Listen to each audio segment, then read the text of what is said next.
कहानी की शुरुआत में हमें बताया जाता है कि इंसानों के पैदा होने से पहले ही स्वर्ग में उनकी जिंदगी और किस्मत का फैसला कर दिया जाता है और ये सब स्वर्ग में रखी एक डेस्टिनी मशीन करती है। इसके बाद हमें पता चलता है कि फ्लावर माउंटेन के ऊपर एक डीमन को अपनी किस्मत कबूल नहीं थी और इसीलिए वो स्वर्ग की सेना से लड़कर डेस्टिनी मशीन को तोड़ने का सोचता है ताकि वो अपनी जिंदगी और किस्मत का फैसला खुद कर सके। लेकिन वो कामयाब नहीं हो पाता क्योंकि स्वर्ग की सेना उसे मार देती है और उसका शरीर छोटे छोटे टुकड़ों में बंटकर फ्लावर माउंटेन पर वापस गिर जाता है। और यहाँ हमें पता चलता है कि वो डीमन अभी पूरी तरह से खत्म नहीं हुआ था, बल्कि उसके हार्ट स्टोन से एक मंकी डीमन पैदा हुआ था। अब जैसे ही ये स्वर्ग की देवी को पता चलता है कि उस माउंटेन पर अभी भी एक डीमन है, तो उस डीमन को खत्म करने के लिए वो माउंटेन पर अलग अलग आफतें भेजती है, जिससे वो डीमन तो नहीं मरता लेकिन वो माउंटेन खंडर बन जाता है। अब जैसे ही वो डीमन अपने माउंटेन को खंडर बना देखता है, तो वो स्वर्ग के लोगों से लड़ने का और डेस्टिनी मशीन को तबाह करने का सोचता है। और अब कहानी में एक स्वर्ग की एकेडमी को दिखाया जाता है, जहाँ पर वहाँ के हेडमास्टर्स डिसाइड कर रहे थे कि कौन से शिष्य स्वर्ग में जाने के लायक है।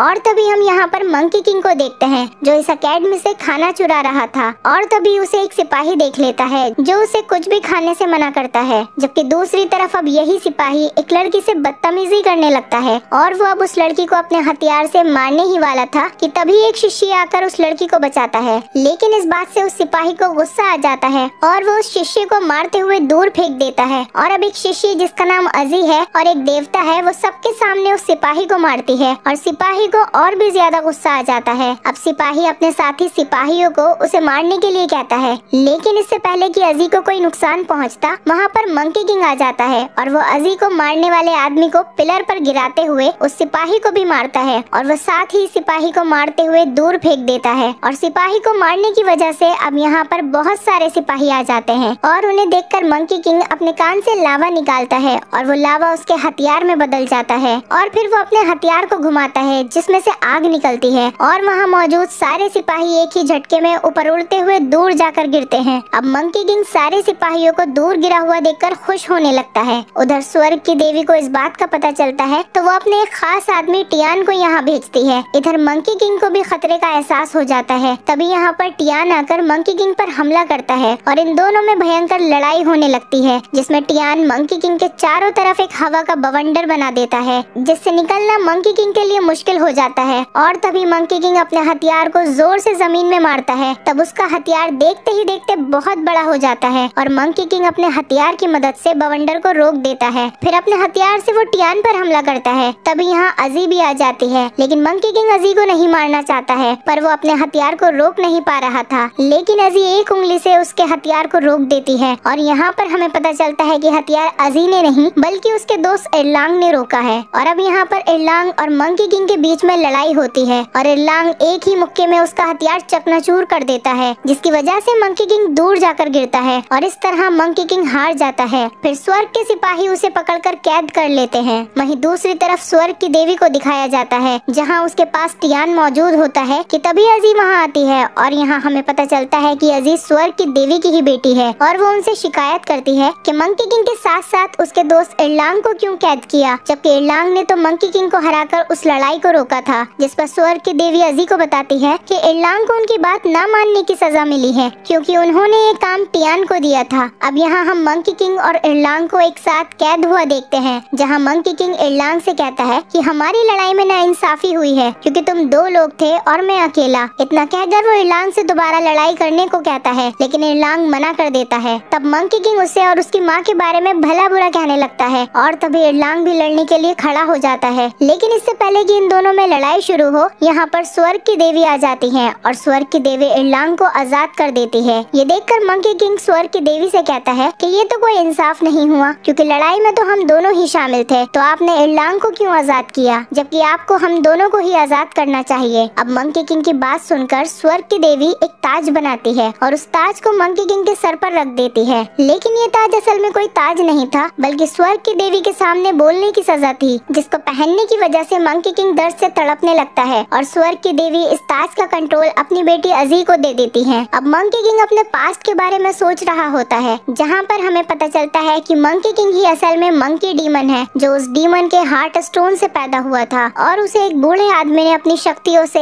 एक इंसान में बदल दिया था ताकि देवता उसे पहचान न सके और वो देवताओं की सजा से बच सके। इधर दूसरी तरफ हम स्वर्ग की देवी और इरलांग को देखते हैं, जहाँ पर इरलांग डेस्टिनी मशीन के अंदर था और स्वर्ग की देवी उससे कहती है कि वो किस तरह अपने इमोशंस को अपने काबू में रख सकता है और साथ ही वो ये भी बताती है कि इस डेस्टिनी मशीन की मदद से वो अपनी माँ और अपनी दोस्त अजी को भी भूल जाए, जिसके बाद ही वो एक असल देवता बन सकता है। अब यहाँ हम मंकी किंग को देखते हैं, जिसे होश आ जाता है और वो अपने सामने अजी को देखकर चीखने लगता है और कहता है कि मेरे सर से इस ताज को उतार दो। तभी अजी ताज का कंट्रोल घुमा देती है और मंकी किंग उसके कदमों में बैठ जाता है, जैसे वो उसकी सारी बातें मानता हो, क्योंकि अब मंकी किंग वो दर्द दोबारा फील नहीं करना चाहता था। वहीं दूसरी तरफ स्वर्ग एकेडमी को दिखाया जाता है, जहाँ सारे शिष्य एक सेमिनार पर जाते हैं। तब वहाँ एक मास्टर अपने सभी शिष्यों को बता रहा था कि स्वर्ग कैसे काम करता है। वो यहाँ पर एक ब्रिज से गुजर रहे होते हैं और मास्टर उन्हें बता रहा था कि इस ब्रिज से गुजरने के बाद तुम इंसान नहीं रहोगे बल्कि एक देवता बन जाओगे और तुम्हें अब अपने हर काम, एहसास और रिश्तों को छोड़ना होगा। और फिर ब्रिज आगे जाकर एक ऐसे कमरे में खत्म हो जाता है जहाँ पर डेस्टिनी मशीन होती है और यहाँ पर स्वर्ग की देवी सभी शिष्यों को बताती है कि ये डेस्टिनी मशीन कैसे काम करती है और अपनी बात न मानने वालों को कैसे सजा देती है। और अपनी बात को साबित करने के लिए वो मंकी डीमन के बारे में भी बताती है, जिसकी वजह से फ्लावर माउंटेन भी खराब हो गया था। और स्वर्ग की देवी ये बात इसीलिए भी बताती है क्योंकि वो जान चुकी थी कि मंकी किंग ही असली मंकी डीमन है और वो ये भी जानना चाहती थी कि आखिर मंकी किंग यहाँ क्या करने आया है।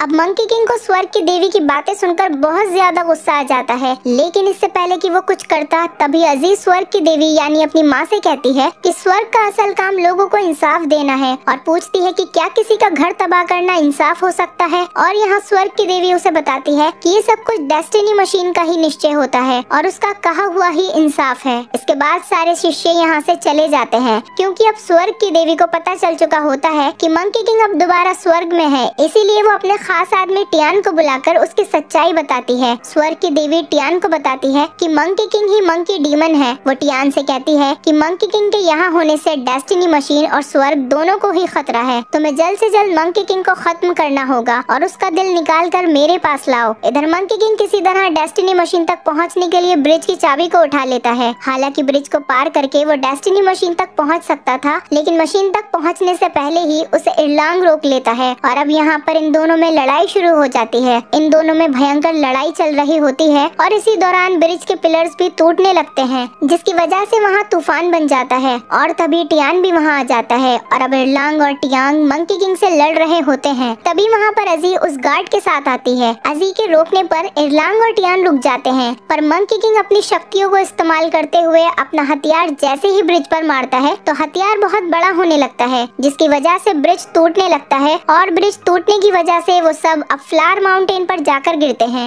और अब फिर से ये तीनों लड़ने लगते हैं, जिससे इन्हें चोट लग जाती है और इन्हें पता चलता है कि हम जमीन पर आ गए हैं और हमारी शक्तियाँ भी खत्म हो चुकी हैं। तभी इस गाँव पर क्लाउड डीमन हमला कर देता है, जो कि अपनी शक्तियों को बढ़ाने के लिए सभी गाँव वालों को अपने अंदर खींच रहा था। हर तरफ कोहराम मच जाता है और गाँव वाले उससे डरकर छिपने लगते हैं और अपने घरों की तरफ जाते हैं। और इसी दौरान टियान की नजर एक बच्चे पर पड़ती है जो कि बाहर ही रह गया था और उसे यहाँ पर एक लड़की बचाने के लिए आती है। टियान जल्दी से आता है और उन दोनों को बचाकर अंदर ले जाता है और इससे पहले कि वो खुद अंदर जा पाता, अब क्लाउड डीमन उसे ही अपने अंदर खींचने लगता है। ये देखकर मंकी किंग टियान को बचाने लगता है और तभी अजीत तीर से निशाना साधकर क्लाउड डीमन पर अटैक करती है, जिसकी वजह से वो क्लाउड डीमन जम जाता है और वहाँ से वापस चला जाता है। अगली सुबह हम इरलांग और मंकी किंग को रस्सी से बंधा हुआ देखते हैं, जिनको अजी ने बांधा था और अजी इन सब से कहती है कि ये गाँव वाले खतरे में हैं और हमें अपनी लड़ाई छोड़कर एक होकर इनकी मदद करनी चाहिए। साथ ही अजी इन दोनों को ये भी बताती है कि गाँव वालों को लग रहा है कि हम देवता इनकी मदद करने के लिए ही यहाँ आए हैं। पहले तो इरलांग और मंकी किंग ऐसा करने से मना कर देते हैं, पर जब वो खुद गाँव वालों को मुश्किल में देखते हैं तो वो डिसाइड करते हैं कि वो अब क्लाउड डीमन को पकड़कर ही रहेंगे और अब वो उसे पकड़ने के लिए रात का नकली दृश्य बनाते हैं, क्योंकि सूरज छुपने के बाद ही वो क्लाउड डीमन आता था और अब नकली दृश्य बनते ही वो क्लाउड डीमन आ जाता है और यहाँ सब लोग मिलकर उस पर निशाना साधते हैं, लेकिन उसे कुछ भी नहीं हो रहा था, बल्कि क्लाउड डीमन को गुस्सा आ रहा था। अब टियान भागता हुआ जाता है और अपने नकली दृश्य के सेटअप को आग लगा देता है, जिसकी वजह से वहाँ पर क्लाउड डीमन का चेहरा नजर आने लगता है। डीमन का चेहरा नजर आते ही मंकी किंग अपनी बड़ी सी फ्रीजिंग कैनन से उस पर हमला कर देता है और अब यहाँ मंकी किंग के हमला करते ही टियान उस डीमन को कैद कर लेता है और इस तरह गांव वाले उस डीमन से बच जाते हैं जो उन्हें इतने सालों से तंग कर रहा था। इसके बाद टियान को इस गांव में अपनी दोस्त मिलती है जिसे स्वर्ग से निकाल दिया गया था। और इधर हम मंकी किंग और अजी को देखते हैं जहाँ हमें पता चलता है कि अजी मंकी किंग को पसंद करने लगी थी, लेकिन ये बात स्वर्ग की देवी को बिल्कुल भी पसंद नहीं आती और अब वो अजी को वापस स्वर्ग में लाने के लिए अपनी सेना को फ्लावर माउंटेन पर भेजती है और यहाँ आने के बाद सेना सभी को मारने लगती है और इस लड़ाई के दौरान टियान भी मारा जाता है और अजी को वो सैनिक वापस ले जाने लगते हैं। ये देखकर मंकी किंग को बहुत ज्यादा गुस्सा आता है और मंकी किंग सैनिकों से लड़ता है और वो हार जाता है। अब सैनिक मंकी किंग को नरक में ले जाते हैं और यहाँ नरक में उसे जंजीरों में कैद कर दिया जाता है और उसके शरीर को भी जला दिया था, लेकिन मंकी किंग अभी भी अजी का इंतजार कर रहा होता है। तभी वहाँ अजी आती है और उसे बताती है कि तुम हार चुके हो और तुम्हारा माउंटेन फिर से तबाह हो चुका है, जिसे सुनकर वो सच में हार जाता है और वहीं पर मर जाता है। इधर इरलांग भी कैद में होता है और अब मंकी किंग की मौत से अजी बहुत दुखी होती है। तभी वो मंकी किंग के स्कार्फ को और उसकी राख को उठाकर दोबारा से फ्लावर माउंटेन तक फेंक देती है, जिसे वो बूढ़ा आदमी पकड़ लेता है और मंकी डीमन को जिंदा कर देता है। वो कहता है कि तुम हार नहीं सकते और उससे दोबारा लड़ने को कहता है, लेकिन धरती पर आने की वजह से मंकी किंग की सारी शक्तियाँ खत्म हो जाती हैं। इसके बाद भी वो हार नहीं मानता और फ्लावर माउंटेन पर पड़े अपने बड़े से हथियार को उठाने की कोशिश करता है और लगातार कोशिशों के बाद वो अपनी सारी शक्तियाँ फिर से हासिल कर लेता है। इसके बाद वो अपने हथियार को जोर से जमीन पर मारता है और उससे एक आग का तूफान उठाता है जो उसको स्वर्ग तक ले जाता है और यहाँ आने पर वो दावा करता है कि मेरी शक्ति और स्वर्ग की शक्ति एक समान है और साथ ही वो अपने हथियार से आग निकालते हुए वहाँ के गार्ड्स पर हमला करता है और सबको मारने लगता है, क्योंकि सबको मारने के बाद ही मंकी किंग डेस्टिनी मशीन को खत्म कर सकता है। अब यहाँ हम देखते हैं कि टियान भी जिंदा होकर मंकी किंग के पास आता है और मंकी किंग का साथ देने के लिए गार्ड से लड़ने लगता है, जबकि अजी अंदर डेस्टिनी मशीन पर हमला कर देती है। लेकिन इससे पहले कि वो उसे तबाह करती, तभी वहाँ स्वर्ग की देवी आकर उसे रोकने की कोशिश करती है, जिससे अजी दूर जाकर गिरने ही वाली होती है कि तभी मंकी किंग आकर अजी को पकड़ लेता है और अब टियान स्वर्ग की देवी पर हमला कर देता है और स्वर्ग की देवी भी पलटवार करते हुए टियान को दूर फेंक देती है, जिससे टियान धुएं में बदल जाता है, यानी उसकी मौत हो जाती है। अब यहाँ हम मंकी किंग के हाथों में अजी को देखते हैं जो अपनी आखिरी सांसें ले रही होती है और मंकी किंग से कहती है कि तुम उदास मत होना, बल्कि अपने लिए लड़ो, और इतना कहकर वो मर जाती है। इसके बाद यहाँ इरलांग आता है जिसके एहसास को स्वर्ग की देवी ने डेस्टिनी मशीन की मदद से खत्म कर दिया होता है। यहाँ इरलांग स्वर्ग की देवी की तरफ से मंकी किंग से लड़ने लगता है और मंकी किंग को मारने ही वाला होता है कि तभी उसके दोस्त अजी की रूह उसके सामने आ जाती है और वो इरलांग से कहती है कि वो मंकी किंग को छोड़ दे